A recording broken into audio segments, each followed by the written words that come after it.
You all are welcome in our Cadet Coffee Times. तो आप सब सोच रहे होंगे कि क्या है ये कैडेट कॉफी टाइम्स।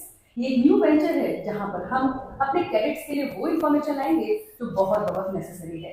तो कैडेट्स आप तैयार हो जाइए क्योंकि इस चैनल पे आपको वो मिलेगा जो आप सब बहुत दिनों से इंतजार कर रहे हैं। आपके छोटे छोटे क्वेश्चंस जो माइंड में है और जो आपके करियर को आगे ले जाएंगे आर्म फोर्सेस के लिए, वो डेफिनेटली आपको इस चैनल पे मिलेगा। So we have with us cadet Nishika. Jai Hind everyone. I am Cadet Mishika Goyal and I have been in NCC since 2021. Today we have amongst us Commodore Vijay Singh Rawat, ex-veteran and ex-marine commando. He superannuated from service after an illustrious career spanning over 35 years. Sir was commissioned into the Indian Navy on 1st July 1986 in the executive branch. He opted for the high-risk mine clearance diving. He later joined the elite Marine Commando Force. Sir was deputed to Indonesia to undergo a one-year course in National Geopolitics and Higher Defense Management at the Indonesian Armed Forces War College. He commanded Indian naval ship Gomati between 2011 to 2012 and Indian ship Guldar between 2004 and 2006. Sir was awarded the Vishisht Seva Medal by the Government of India in 2016. We welcome you. So I'm here with the questions of all of you. So my first question to you, sir, is how has been your childhood and how have you been inspired to join the Navy? Yeah, childhood for everybody is always good. So same was in my case. I belong to the armed forces background. So my grandparents were in the armed forces. They fought the first and second World War respectively. My father was in the Navy, and as a result of that, we grew up in a naval environment. So once you grow up in a naval environment, then normally the environment is such, it becomes so it dictates your choices. And those days, most of the people wanted the children to actually either become engineers or doctors or join the armed forces. Choices were limited, unlike now where there are varied choices. Now that also confuses people, but at that point in time the choices were limited, and also importantly, those are the times when we children used to listen to our parents, and what they told us to do, we did that. So that is perhaps one of the reasons why I joined the armed forces. All right, sir. So you're a Marine Commando. Yeah. So I wanted to know more about Marcos. So Navy has got, like the Army and the Air Force have got their special operational element. Navy has got Marine Commando, which is a special operation element. Yes, sir. So they picked up lot, very few, far and few between, because it's a high risk course. Life is difficult as compared to the other specializations in the Navy. There are other specializations also like aviation and submarine, which life is very, very hard. Yes. But here the training itself is so hard that to get inside is very difficult. So we operate, the Marine Commandos is the only service, only special force in India which operates in 4 dimensions. Okay. Yes. Like they use the air medium through skydiving and para jumps, both on land as well as sea, to do induction. Okay. And second is on land, you do all the land fighting, like if you see 26/11 Mumbai attack. Correct. Yes, The sir. first special force to enter was the Marine Commandos, Marine Commandos, and yes. we were the one who fought with the terrorists for the first time, Yes. and made the terrorists run for their lives. Yes. Till the time the energy came, we were fighting the terrorists. Number 3 is we use a surface the medium of water for doing our operations. Yes. Now, if there is a ship which has got some terrorists, so we have to use the water medium to climb on top. Yes, sir. And the 4th medium is underwater medium. We have got specialized craft, which we are all capable of handling. We go underwater with our mines and bombs and all to enemy harbors and to destroy them. So these are the 4 skill sets which are required because of the dimensions.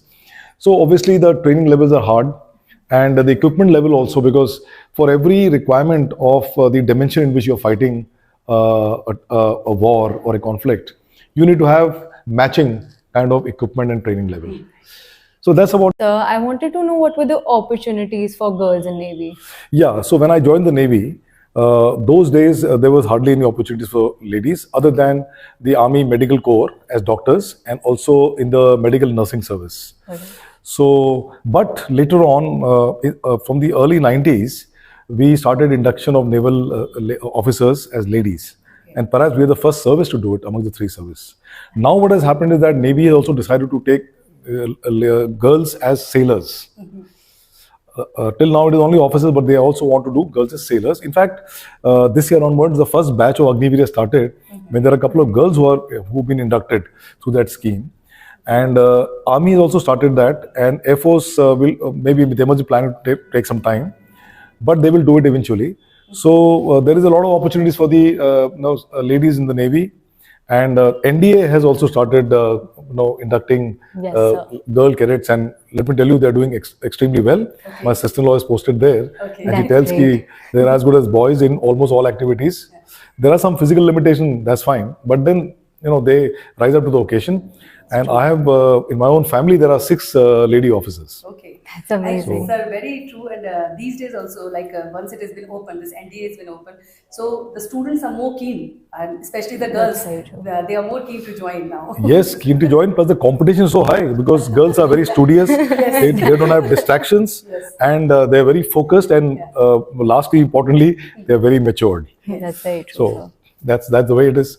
In fact, the first batch of lady girl cadets, I think a lot of them were top rankers also. Yes, they were. They were in top merit in All India UPSC exam. Sir, I had a question that what hardships did you have to face while you were a Marine Commando?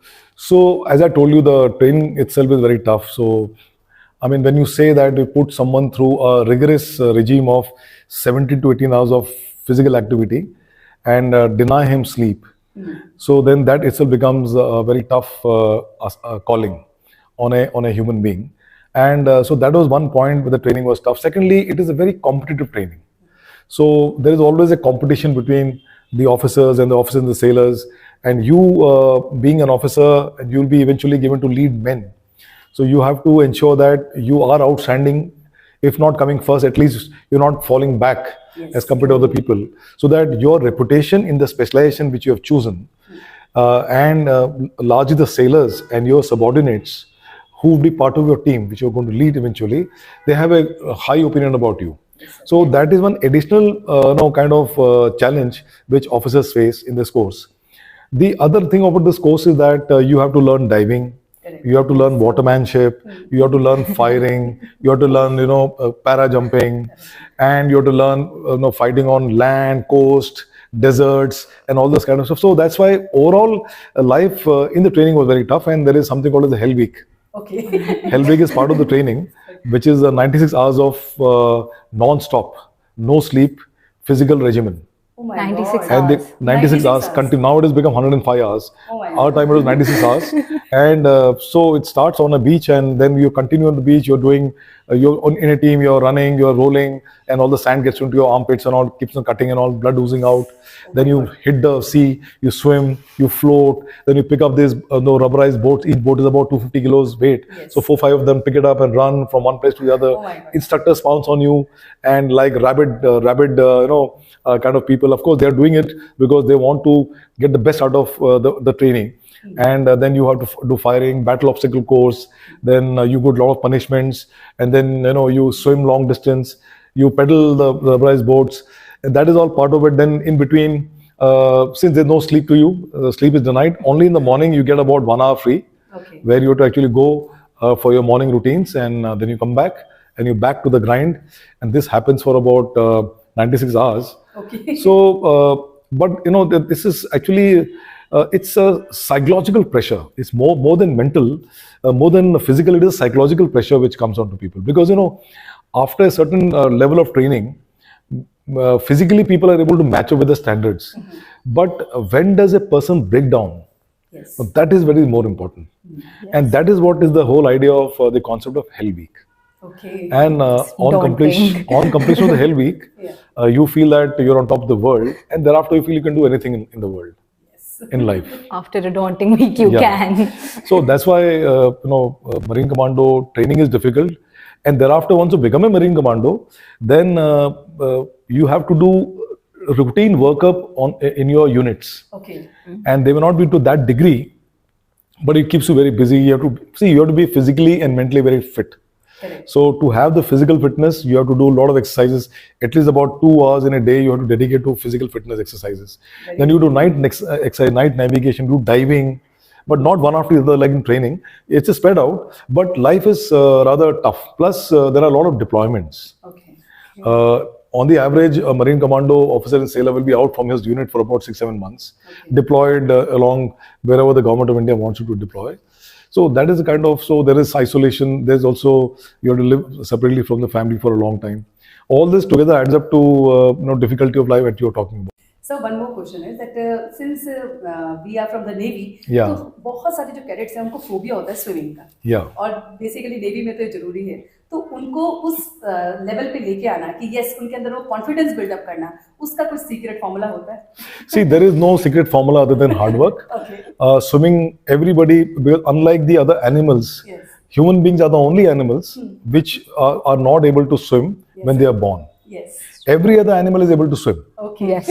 So now that means you have to be taught swimming. Yes. Yes, sir. So we also learn swimming the hard way. Of course, parents have to be a bit more careful, Yes. under the watchful eyes of the parents and the instructors. Swimming is something which you can pick up like cycling. You have to pick up in 7-8 days, you pick it up. And thereafter, you have to keep on building your stamina, because everything to do with swimming is everything to do with breathing. Correct. If you're able to breathe well, you are able to swim longer distance. Correct. So ultimately, if you want to join the Navy, so then you should be a strong, not a strong swimmer, but you should be able to swim well. Yes. And if you want to decide to join the diving and the Marine Commandos, then you should be able to swim 5 to 6 kilometers at one point in time. तो सारे हमारे जितने भी cadets हैं या जो भी हमारे स्टूडेंट्स हैं जिनको नेवी ज्वाइन करनी है तो स्विमिंग तो आनी पड़ेगी, तो इससे तो हम भाग नहीं सकते हैं. What's the longest you have been isolated from your family? In my time, see, I was one of the early batches of the Marine Commandos, so not very much operations came our way. But now the Marine Commandos are totally busy. So in my case, the longest I've stayed out from my house as a Marine Commando was 3 months. But now 6 to 6.5 months is an average. Okay. But so is the condition of people who serve on board ships and submarines. Yes. Yes, So sir. it's not not only for Marine Commandos, but it is also for the people in the Navy especially. Yes. Yeah. I would just like to ask you one thing, that what message you want to convey to the parents? Because see, it is for the first time, and Yeah. parents, they have the vision of like an engineer, doctors, and all that Yeah. thing. And like I think, like on behalf of the girls, they have to force their parents that I want to be there. So any Yeah. message you want to convey to the parents? See, what I feel is that these days there are varied amount of choices which children have got. Yes. And it is very important for parents to now guide their children to accept the correct choice, because far too many choice actually confuses children. And in our time, it was very easy, 3 choices, and parents told something and you followed that line Yeah. of thought process. But here it is different. So parenting has actually become very difficult these days. Now the parents have to actually totally involve so much that they should have to understand at every milestone a child reaches, what is his drift, what is his interest in life. Now there are certain interests in life which I know as parents, it's difficult for a middle class parent to choose. Like somebody wants to become a singer, or a dancer, or a musician, or a cricket player. Now they are the fields where there is no structured way of examination. So once you try to choose that field, it is, you cannot say that now after passing this test, you will become an officer, or thereafter you will become this. That is not so. The opportunities are so jumbled up, and a lot of things depends upon networking, and importantly, your luck factor. So parents will be a bit wary about this. So that is one thing, but there are some straight choices. Like for example, your daughter wants to join armed forces, and you feel that she has it in her, because one is to say, you're driven out of glamour of the service. Yeah, I want to become a lady officer, or I want to become this, but that's not the way. So parents with their maturity have to understand whether your child is up to it or not. And if the parents understand the child is up to it, then they should give a wholehearted support to ensure that her dream is realized. This is what I can That is say to very the true. parents. Yes. Last bit of advice from your side to all the youth who are striving to go into the armed forces. Yeah, so number one, the parents have to be careful about not to deny an opportunity for a child who is trying to look forward to join the armed forces. Having said that, I must tell you that don't go by the factor of glamour. Correct. If you want to choose a specialization, or a approach to life, professional approach in life, you have to be a bit more careful that what is going to be your various milestones you have to achieve. Now you have to be very careful about that. It should not happen that out of just peer pressure, or when I say peer pressure, it's not only parents but your friend circle. Everybody has watched the movie Uri and Lakshya. Want to join the armed forces. sir. If you're not up to it, not up to it, because there's so many people who are up to different things. So that's number two. One has to be very careful and then carefully plan, and thereafter you have an approach. Number three is, whenever you plan a singular approach, it is not good. You must always have a fallback option. Like, for example, you want to join the armed forces and you are very good. You would have topped the UPSC exam and you may fail in the service selection board. Or you may have done very well in service selection board. You don't come in the merit. Or you come in the merit but you are medically unfit. So there are so many imponderables in joining the armed forces. I'm sorry to interrupt you, but Yeah. did you have a plan B? See, in my, as I told you, in my case, my father made it very clear. It is either my way or the highway. And the choices were limited. So my father said, if you don't get into the Navy as an officer, then you have to join as a sailor. So that was my choice.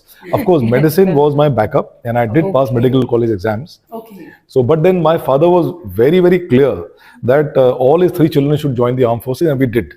My elder brother, me, and my younger brother. Great, So sir. we did that. So that is, so talking about this, coming back to the youth. So one has to be, if you have decided to join the armed forces, you have to have a backup option. And after having a backup option, one has to go sincerely, dedicatedly, with full determination, grit, and do whatever it is feasible. Learn more about the armed forces. Learn from your friends. Learn from the mentors, your teachers. And if you're in the NCC, join NCC or join Scouts, something, so that you can get into the environment of what is the discipline and punctuality expectations from for a person who join the armed forces. It is way bit more stringent as compared to any other walk of life. So you have to get used to it, and then you feel, okay, now this is the arm for me. You work hard. Competition is rigorous. These days about 4 to 4.5 lakh people appear for Combined Defence Service exam for a vacancy which is not more than 500. So when I wrote my NDA exam, it was about 2.5 lakh people appeared, and only 303 finally entered the National Defence Academy. So it's tough competition. So my advice is, think about it, then orient yourself and bash on regardless, Okay. but with a fallback option. Yes. Yes. That's what. Thank you so much, sir. So this is a message for the cadets and students who are watching and listening to our channel. तो आप सभी सब जान चुके हैं कि कौन कौन से हमें स्मॉल टिप्स याद रखनी है और कैसे हमें अपना प्लान बी में रखना है कि किस तरह से हम आगे बढ़ सकते हैं. So this is all from our side. Keep watching and we will see you in our upcoming series, and where we will get more questions from different officers. Thank you so much.